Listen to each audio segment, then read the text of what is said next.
Yo, what's up, everybody? I'd like to welcome you to the channel. If you're new here, hopefully you hit the subscribe button. That way, it'll keep you notified on your feed for when my next video's up. That way, it'll keep you notified on your feed for when our next video's up. And if you're already subscribed and you're a returning viewer, hey, thanks for the support. Really appreciate it. Now, what are we gonna talk about today? Today, we're gonna talk about Nausicaa, Valley of the Wind. Now, this is a hardcover manga. It's two big hardcovers. They're huge, man. I mean, like big, like they're on steroids, homie. Like, all right. So we're gonna talk a little bit about the physical quality of the books themselves. Flip through some of the artwork. Talk about the story a little bit. This had a movie adaptation back in 1984. I watched it back in the 90s as a child, and when I saw this hardcover box set here, the character it immediately reminded me. I was like, I seen this movie. Just can't really remember much about it because it was so long ago, right?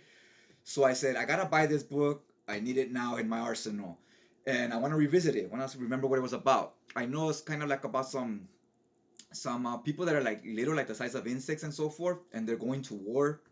So let's get to it a little bit and talk about it, right? So let's dig in. All right. So here's the front cover. It says Nausicaa of the Valley of the Wind. Wonder why they added that of in the beginning. Why not just Nausicaa, the Valley of the Wind? But anyways, master writer here, Hayao Miyazaki. I really like this cover. This to me is like an iconic character design and the cover and so forth. For people that collect manga, I think this is something that we immediately recognize. Me myself, I'm not I like manga, but I don't have a huge collection of it. And to me, this iconic. Like it extends its reach to outside of manga collectors. Is what I'm trying to say. It grabbed my attention, and like I said, the character, especially if it was in the late '80s, early '90s, you immediately would recognize it. Like you've seen it around before. Now this book is huge, man. Like let me measure this. It's 11 inches by 7.5. That's huge. This is an oversized Viz Media hardcover. And look at this is already oversized. And look how much bigger it is. Okay, now let's check out the side. It has two hardcovers, like I said, huge size. This is also by Viz Media. Man, I wish they did more books in this physical quality, but this is like premium format for your hardcore collector, right? You're planning to have this in your collection long time. It's very nicely done. Here we get some logos here. Studio, I can't pronounce that name. I'm gonna butcher it. Ghibli, something like that. Library. That's what it says right there. Two books. Here's the back. Now in the back, it has some interesting designs, almost like your Aztec or your Egyptians would have back in the days, like of their like their clan, I guess you could say, for lack of another word. So yeah, it has like designs here, like they have their little pictures and so forth. Nice touch. Here's the back of the slipcase. Nausicaa by Hayao Miyazaki again. Again, the publishing and the studios. How do you guys show off your books in your bookshelf? Let me know if do you show off the back of them or the front of them like this part. I like showing off this part so I could slide them out when I need to read them, right? So now let's get to the actual books. We'll talk about this in a minute. These things are gorgeous. I mean, I love them. As far as physical quality and just appearance of mangas or hardcovers, these are probably as far as manga, easily my favorite. As far as the physical design and so forth, a lot of love and attention went to this. A lot of attention to detail. Let's talk about the first one a little bit. Check it out. It has her right here in some type of surfer board, or it's like a wind board because they fly in the wind, right? Got this big insect coming after her. Got this dagger. I guess these are their weapons. Almost looks like a snowboard to me, honestly. And this is book one. Now, from what I hear, the movie is basically up to like half of the material right here of book one, and then you still have another half and a whole nother book to go. So they after the first movie, the story kept going quite a while basically. Now look at we have some more designs here. Some of these like worms, some plants and so forth. And I really like the colors on this. Real nice. The second cover is easily my favorite out of the two covers, but they're both real nice. She has some creature here. I'll have to read it in a big gun. Little girl, but big gun. Way bigger than this dagger they're carrying over here, right? Now this book 2 has like an angel here. Real nicely done. Now, each book is almost 600 pages. So this is like, if you've collected your Berserker, the big deluxes that came out, they're about the same size as these. The Dark Horse is making some nice hardcover mangas nowadays, and I believe these came out before those, and they're about the same size, but these have pictures on the cover, the other ones don't. And as far as pages, they're about the same as well. These might be a little bit less pages. I think these are like 550 or so. Actually, let's check out the price on this. Okay, so it's $70 cover price for two huge books. That's about $35 a book. But you know, you would have to buy both, right? But anyways, $35 a book is a killer deal. Plus online, I'm pretty sure you find discounts and so forth.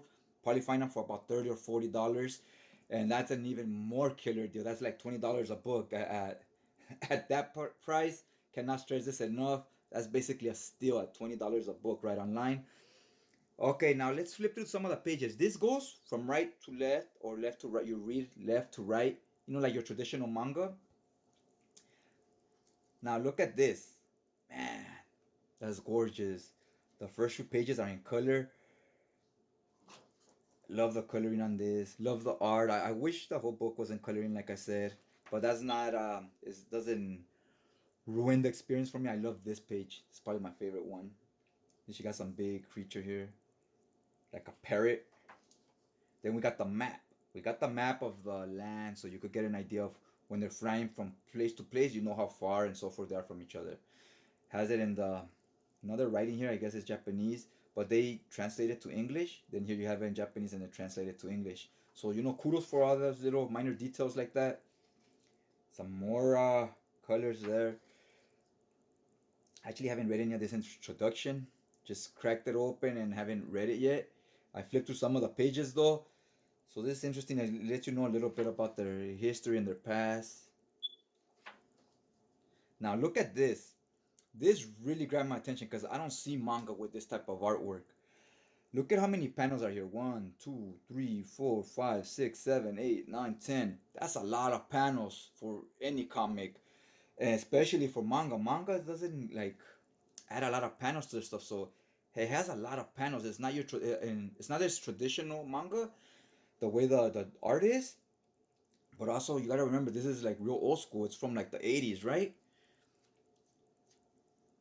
Even check out the style. Man, this has like a lot of detail and it's a lot of pictures. So this had to take forever to draw, or this guy had to work really fast. Look at the detail here, all the colors and so forth, and like just how many pictures it is. There's so many of them, which lends to the story will have a completely different feel to me with this type of art style and then the way the panels are laid out compared to your typical manga. This is more what you expect from manga, like a few panels like this. And you know, less shadings and so forth. A little bit more simplistic so they can get through it a little quicker. The dialogue, however, the dialogue is not bad. It's not too dialogue heavy as most manga. Most manga is light on dialogue, and this is no different. Look at here, man. This guy right here. It's almost like the cross hatching that Marvel were doing in the 90s and now their art style. It has a lot of those little lines instead of dark heavy inks.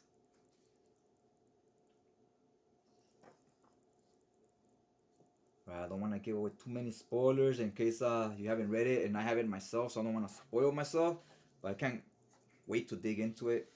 There's a lot of stuff back here. I guess this is like the table of content. Yeah, this will tell you what pages has what. So let's see how many pages this book goes. It goes 526 pages. Oh, and look at the character design here. Awesome. Awesome. I love it. I wish more manga were like this. Now let's check out the binding. It's pretty flat. I haven't even stretched the spine. Oh my god. Need to stretch the spine. Now let's check out the side. Check this out. Nice, nice. Everything you want in a book. You want that holder so it can lay flat and so forth. And do we really need to flip through volume 2? Let's check out the first few pages of just the color pages. Yeah, real nice. The map again. Look at these big trees. And remember, these characters are real small, so when they're on those trees and little bushes and so forth, it's a whole different feel for them than it would be for us. Now we gotta find out what's going on with this gas mask. I guess because all the pollen, can affect them, make them sneeze and so forth. Oh, watch out. Now we're getting into more Marvel style. Look at this panel here. Look at this page here. Yeah, so real nice, man. Oh, this one's a lot more detailed than the other ones. This has a lot of more characters, more detail.